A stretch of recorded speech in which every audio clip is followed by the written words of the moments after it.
Hope you're having a great Friday. Few minutes, not even a minute. Get into the chat room, everybody. Kevin's there, Greyhawk is already there, a couple more of you are there, but quiet. It's okay to say hello. We're not going to bite too hard.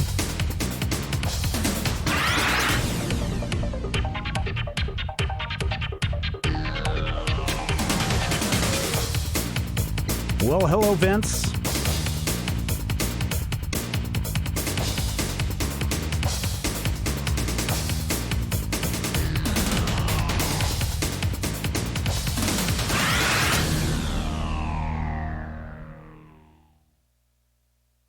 Finally Friday is being brought to you this week by Major Spoilers VIP and Patreon members from around the world. You can show your support and get access to a bunch of extra stuff by pointing your browser to patreon.com/Major Spoilers.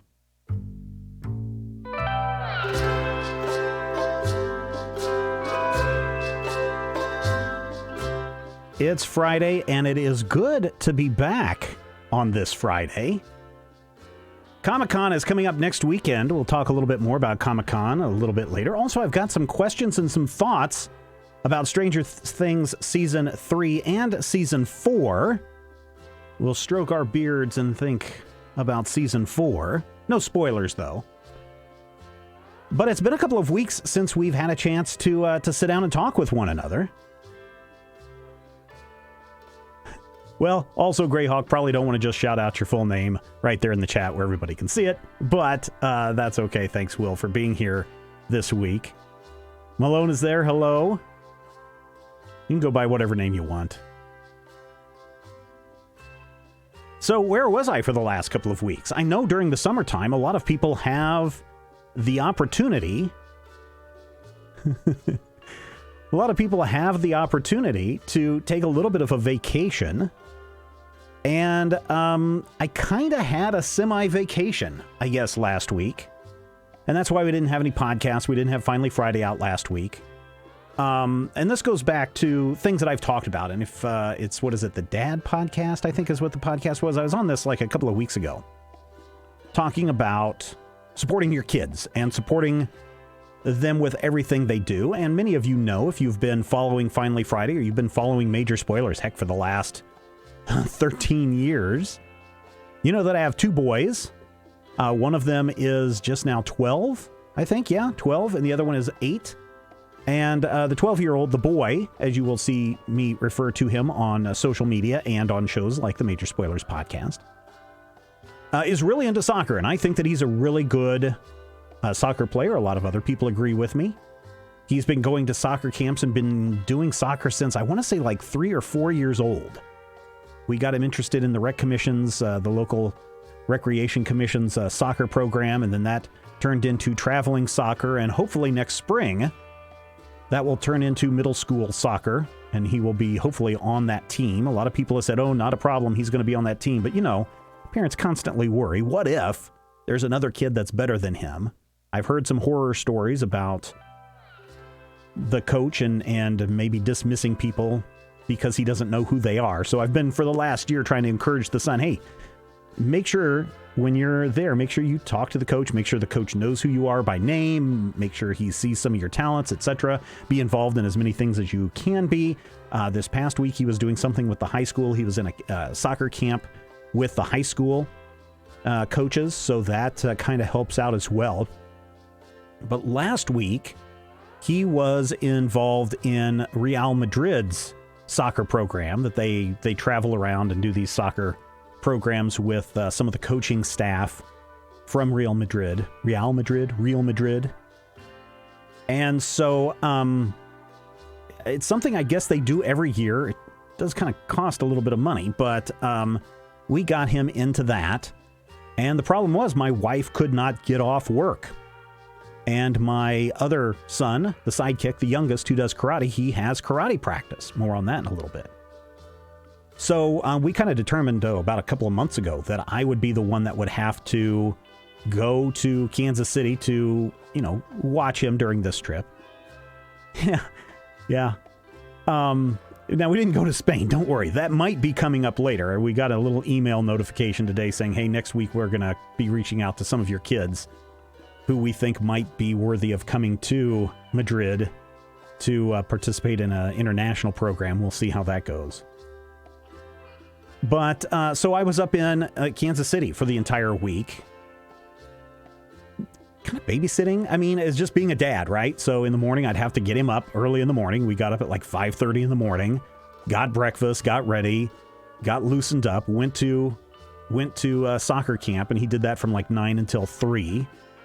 And so that gave me a lot of time to just kind of do a lot of nothing.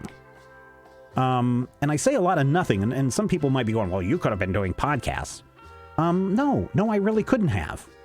Because for a couple of things. The biggest one was, I don't know how many of you've used hotel Wi-Fi before, but it sucks big time. I mean, like, big time. Many of the publishing companies that send us press release stuff and send us information that they would like to have us write about send large image files. And some of these image files, and Marvel is probably the one that sends, well, I can't say that they're the biggest file sender, but they often send files that are 4 to 10 to sometimes larger megabytes in size just for still images. And so I have to download those, I have to compress them, and then I have to re-upload them to the Major Spoiler site.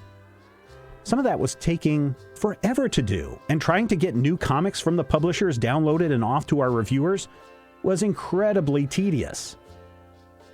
And so I knew weeks ahead of time that there was going to be no way that I would be able to use hotel Wi-Fi to record and upload quality programming that you guys expect.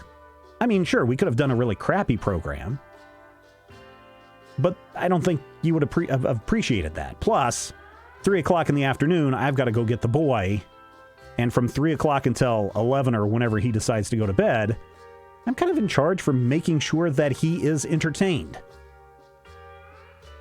But I think it was a pretty successful week. For those of you that follow me on Instagram, you saw my little walks that I was doing. I say little walks.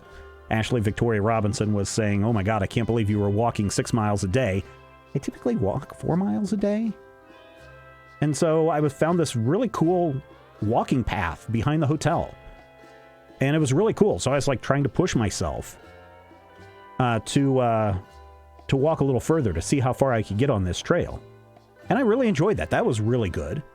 And then, of course, my son and I had a lot of bonding that was really good as well, where we could sit down and talk about things that were on his mind. We could go and do things together. What was amazing was that he kind of just wanted to sit down and do nothing in the evenings. So that was, I think, kind of nice because I could get the site updated. In the mornings after we had breakfast, I would sit down and update the site for as much as the day. The other plus was last week was the 4th of July holiday here in the United States, so most publishers shut down from Wednesday until Monday, and so there was not a whole lot to publish. But I feel kind of refreshed coming back from taking those walks and hanging out with my son and learning about shoes. Apparently, I don't wear cool shoes. I wear okay shoes. But he is I don't know what a shoe file is, a Foot Locker file. This kid, come on, Steven, you could pay for premium Wi-Fi and get awesome cell phone-like speed, zoom. You know, that's one thing that I tried to do one of the days was I was kind of disappointed with how slow the speeds were. And I said, you know what, I'm going to just jump over to my cell phone, the hotspot, and try to use that. And it was just as slow, if not slower. Now, if you're doing text, if you're doing instant messages, if you're doing streaming video like Netflix or something like that to your iPad or wireless device, you know, that stuff gets optimized for your speed and your connection, so that comes down pretty quickly.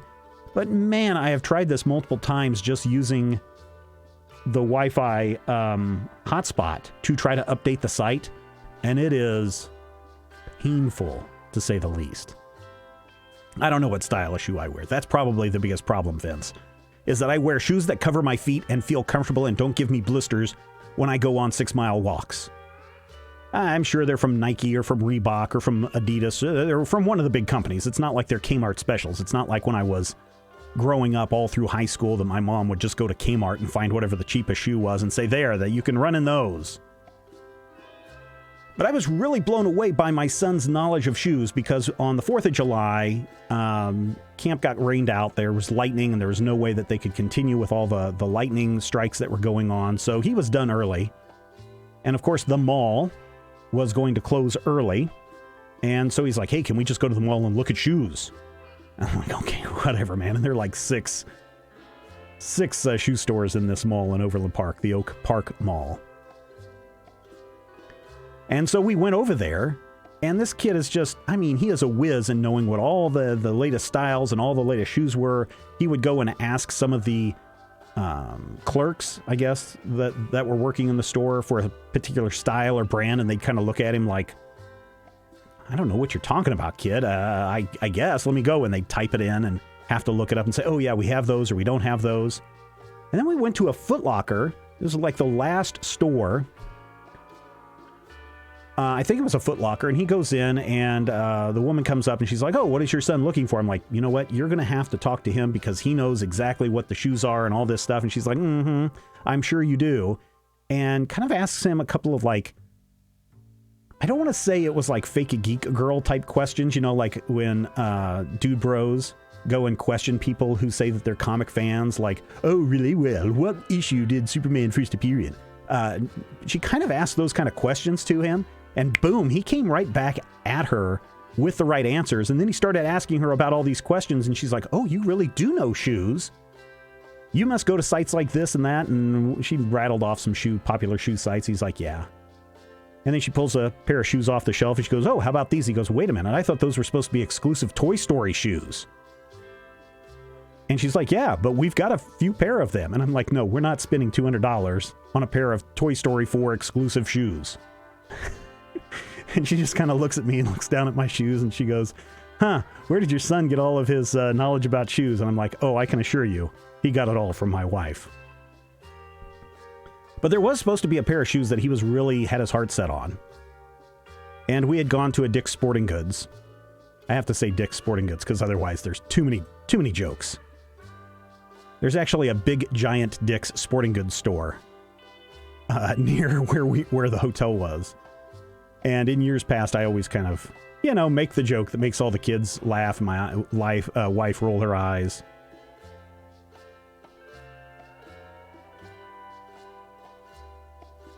You guys are talking shoes. I'm like, nah, whatever. I don't even have my shoes on. We don't wear shoes in the house. So I couldn't tell you. But we did go to the Dick's Sporting Goods, and we had gone there like on Sunday night when we first got in.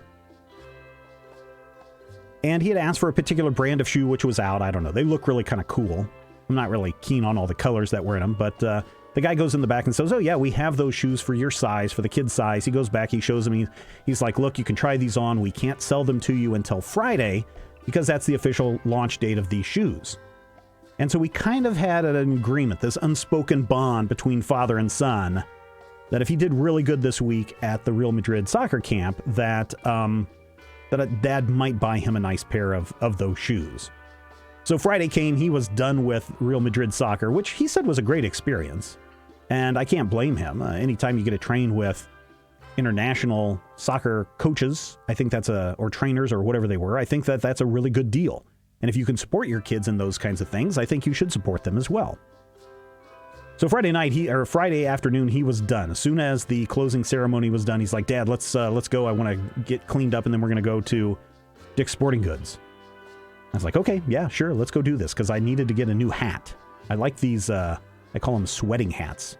These breathable, very light caps that you can wear when you're walking or running. But for me, walking, let's face it. So we went to Dick's Sporting Goods, and I was like, go back into the back and tell the guys what you want. The person that helped us on Sunday was not there. And so we went up to a guy and says, hey, I need this shoe and this thing. And the guys kind of look at him like, I'm not really sure what you're talking about. And then he went into the back to wander around and look around for these shoes. And another guy came up. We had waited like 5-10 minutes. The guy still hadn't shown up. And I said, well, go talk to this other guy and tell him what shoe you want. This is getting to be a big deal, and we need to go see the Spider-Mans here in a little bit. And so he went and asked this other guy, and the guy's like, okay, hold on, let me go into the back and find out what's going on, if the shoes are supposed to, if we have them. And we're like, well, we know you have them. we tried on a pair on Sunday. So he goes back, we wait another couple minutes, and then both of these guys come out. And they're like, yes, we do have the shoe that you're looking for. But I don't know who told you that they were coming out this Friday. They don't actually come out for your size until the 18th of July. So we can't sell you these. Oh man, if you want to see a kid just get heartbroken. He ended up getting another pair of shoes. Doesn't matter. We went and saw Spider-Man. It was okay.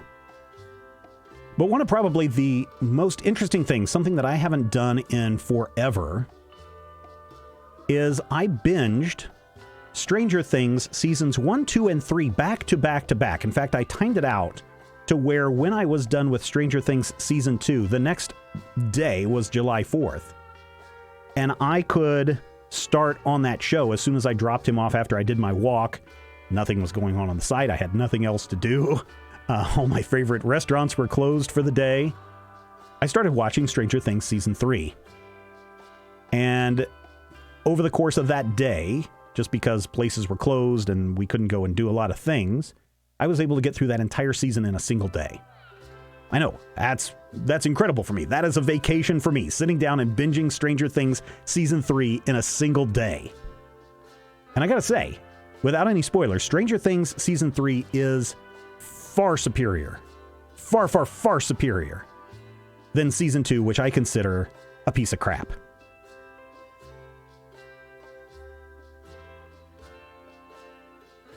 Keep working at it, Malone.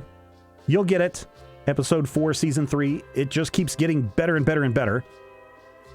I think the thing that really stands out for me, and this is somewhat spoilery, I said I wasn't going to spoil anything, but I find it somewhat fitting and somewhat spoilery and somewhat biting in its commentary,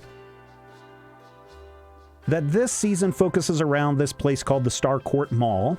The mall has it all. And yes, I do understand the irony of going to a mall on July 4th while watching Stranger Things. That's all about the mall and commercialism and capitalism and how a certain group of people, now let's just say it, the Red Scare, how Russians are trying to use capitalism to subvert America. And how government officials, so this is a little spoiler, how government officials are working with that. If you're at episode 4, you're fine. How government officials are working with those Russians. And then the brilliance, or the balls, for Netflix to say, you know what, we are going to release this on July 4th. Yes, the events of the story do happen over the July 4th week. But I found it very fitting and very on target commentary, just social commentary, meta commentary for that season. And yes, they are referencing a lot of stuff in this season. I'm not going to go into it all because you guys haven't seen it, even though it's been out for a week. People got mad when I gave a few commentary or a few thoughts on Spider-Man Far From Home, and the movie had been out for a week already, so it'll be another couple of weeks before I talk about Stranger Things season 3.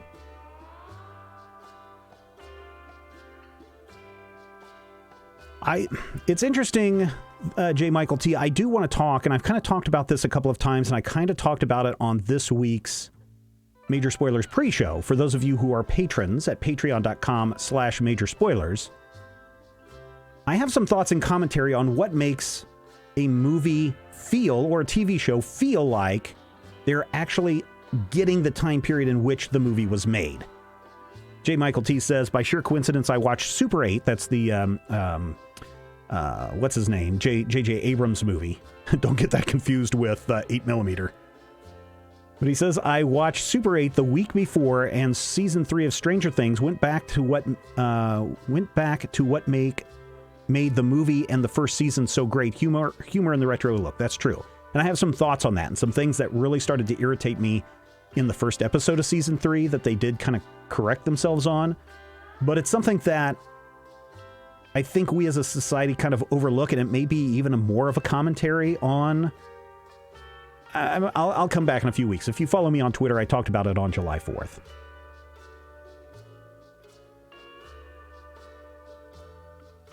The one thing that I find really weird is the people online who are complaining about season 3 and the product placements. Oh my God, there's so much product placement in this season 3 of Stranger Things.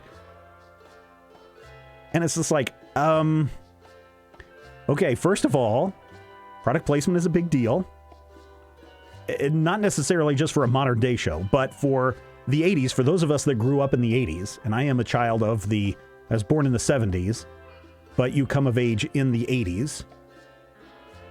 I thought I was right on target. If you're going to go to a mall and you're going to see Burger King signs and you're going to see Sam Goody or whatever, store signs that are up, Ahoy ice cream, that seems right on point, right on target. Go watch the opening scenes of Fast Times at Ridgemont High and then watch the opening scenes of the Starcourt Mall, and you will see, oh, this is just showing you a reflection of the time period and what is going on. So I just thought that the commentary on capitalism and commercialism and how it's being kind of eaten away from the inside was very, very, very, very good.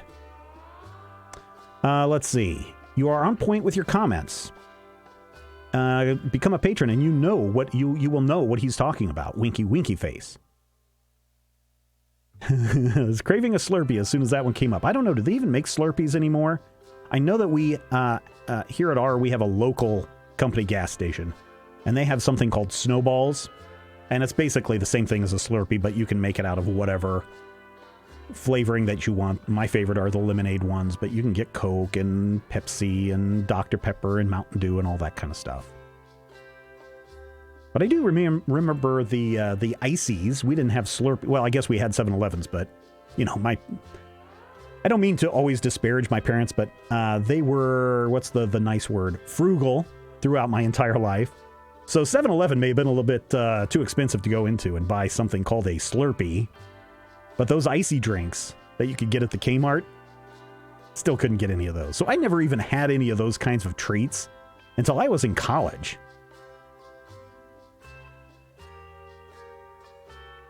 If there's something it works, let's see. I'm not sure what your comment is, Malone, about if it's something that works, it's there. Yeah. But here's the thing. I'm not sure. And I wish Ashley was on the show today. She was going to be on the show, but she's sick today. Because she's the one that kind of brought this to my attention. She and Jason Inman brought this to my attention. Even though I thought this season was really, really good, and that cliffhanger there is definitely at the end of the final episode of this season. You do want to stick around past the credits because there is an end credit sequence. Although the things that happen in that sequence shouldn't be surprising if you're paying attention to all of these subtle hit you over the head moments throughout the show. But there's a hint that, yes, there could be a season 4. And the Duffer Brothers have had some interviews and had some commentary about things that they would like to do with a season 4. And ideas that they have for a season 4. I don't think we're going to get this next year. This is going to be about another 20-month wait before we get another season of Stranger Things. Interestingly, if you follow the timeline, there was a big event that happened in 1986 that could actually play a big role in a season 4 of Stranger Things. But Netflix, even though this is one of their most popular series, even though I would argue that Stranger Things proved to the world that Netflix could tell really great original programming, and this may have kicked off Netflix's ability to go forth and create a bunch of original content and programming, even though it wasn't the first. This is probably the most successful. Netflix has not officially announced a season 4 of Stranger Things. And I'm wondering, and this is where Ashley and Jason come in, they have noticed this surprising trend in Hollywood and with Netflix and other companies that they will not renew a show past season 3. And the big reason why is because after season 3, contracts get renegotiated and actors generally want a lot more money to be in these shows. And if you're Netflix, who's now suddenly potentially losing a bunch of revenue from the Marvel, Disney, powerhouse streaming service that's about to launch, that could be, you might be saying, hey, we need to kind of not put all our eggs in one basket. Let's pull back. Let's not waste a lot of money. Let's be a little bit more frugal. Or they just may not want to get into negotiations and want to approve a 4th season of Stranger Things, simply because they don't want to do that. Now, granted, the whole Marvel Heroes shows, the Jessica Jones, the Daredevils, and whatever, they ended at season 3. They kind of ended for a little bit different reason. But there are a lot of shows that get canceled after 3 seasons because of contracts, because of actors wanting more money, because of SAG regulations. So at this point, I'm not sure we're going to see a season 4. If they do, that would be great. Also, if they do, I hope that season 4 is the final season of Stranger Things. I don't want it to get too long in the tooth. I also don't want it to be another repeat of season 2. The producers realize, I think the producers realized that and stuck the cliffhanger in there so no audiences would freak out if there's no season 4. Oh, do you think the producers realized that and stuck it in there? Maybe. Maybe.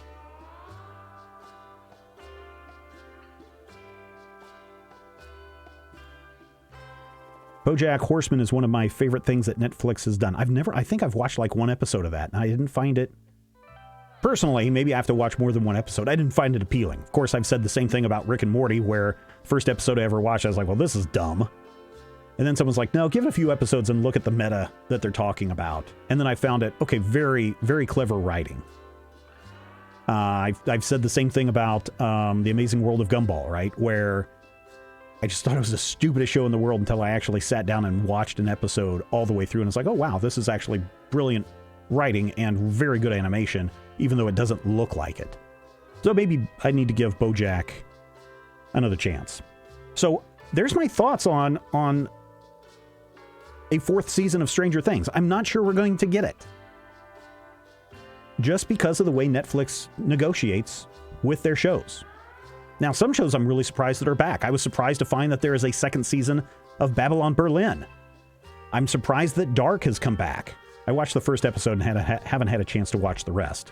Dark is a fantastic, trippy time travel thing. It's German. I think it's a German original series.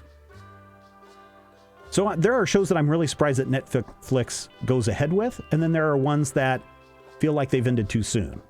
I hope, though, and I maybe I agree with you, J. Michael T., that the ending of season 4 or season 3, and it just feels like an ending, right? It just feels like there's not a reason for these people to come back together, these characters to come back together after the way the season ends and what happens to those characters. I would be okay if this series ended right there. It felt like an ending, although the end credits bit did kind of give that hook to say, Netflix, if you want to go ahead and give it to us, we can go here. Yeah. But I think it'll be interesting if they do. Insert network here, we'll pick it up and finish it, or maybe Eleven's daughter will wrap it up for us. I don't think so, because unlike other productions, where it is a production company that produces a show and sells it to a network, and that production company or that studio still has the rights to it, Netflix is the one that owns all of the rights to Stranger Things. And with the popularity of it and the merchandising of it, I don't think that they would allow a Universal or an NBC or an Amazon or anything like that to go in and make the show. Just like the same reason why everyone's like, oh, give us a 4th season of Daredevil. It's not going to happen at Netflix. That's going to happen somewhere else. And even then, it's going to take a while. And even then, we probably won't see all of those actors returning. So Netflix owning Stranger Things, they're going to keep that. They've suddenly realized now that Disney has flexed its muscles, and Warner Brothers and all these others who are launching their streaming services, they realize the importance of original IP. And I don't think they're going to give that up anytime soon. Yes, Walking Dead joke in there. Yes, let's put in the Walking Dead. Sometimes less of the good stuff is for the best. I would agree with you. I mean, Deadwood is another great example of that. Deadwood ended at a point where the season could have gone on and been really good, and HBO, in their, I guess, not understanding the popularity of Deadwood until after it was over, and then it was too late, and then they scrambled for a decade to try and get the movie. And don't get me wrong, the Deadwood, the movie, is fine.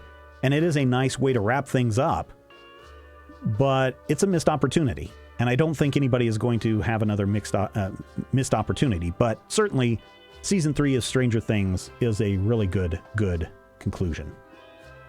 All right, next week is the San Diego Comic-Con. I don't really have a lot of predictions right now, but I would point you over to Majorspoilers.com and use the, the category tag SDCC, I believe is the category tag. Oh, it's SDCC2. Let me just copy this and paste it in here for those of you who are in the chat. But there it is, right there, Majorspoilers.com/category/SDCC-2. And that's where you can follow all of the current news that is out, all of the panel discussions, all of the, let's just flip over here. Oh, there it is. All the panel discussions, all of the merchandise, all of the current news. We've got a lot of it and a lot more coming between now and Monday. That is going to tell you everything about what's going on at San Diego Comic-Con, and a lot of it has already been released. That's the amazing thing. And I've said this before, companies like Boom Studios, companies like Dark Horse, who announce all of their announcements that they're going to make at the show ahead of the show, are brilliant because otherwise they're just going to get lost in all the noise coming from Marvel and DC and all the television networks and all the movie studios that are there. So to get them out there and get it out there ahead of the show is really, really brilliant. And there's some really good things that are coming down the pipe. Next week, we will talk about, because the show will only have been gone on for about a day by the time we come back and talk next week. We're going to come back and we're going to talk about some of the biggest news that has come out so far. And then the next week, we will wrap up San Diego Comic-Con coverage right here on the show. But I did say I would say something about the sidekick, the youngest boy's karate, is in just under an hour, which is why we're going to wrap up the show right now, because also it's the end of the show. He is testing for his next belt. The kid has been in this since, March? And he's already gone on from white to yellow, and now he's testing for his orange belt tonight. And so we're going to cut the show, not cut the show short, because the show's actually a minute over. We're going to end the show right there, and I'm going to see him get his orange belt, and then we're going to prep him for his next tournament. And I think that's a good thing. Support your kids, support your family, support your local sheriff, and of course support Major Spoilers, patreon.com/Major Spoilers. And I think that's where we're going to end it, and we will be back next week to talk the San Diego Comic-Con. Until then, do good, be good, and we'll see you very soon.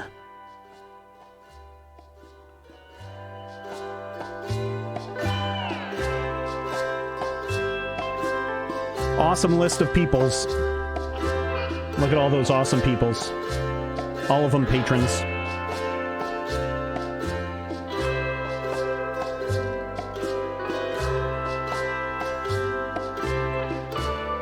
I'm pretty sure he'll get that. You're only invited if you're only invited to test if you're ready.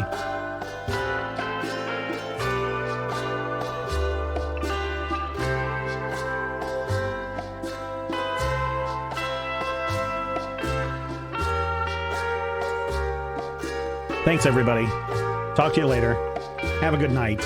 Oh, we'll be back on Saturday evening to do some game streaming.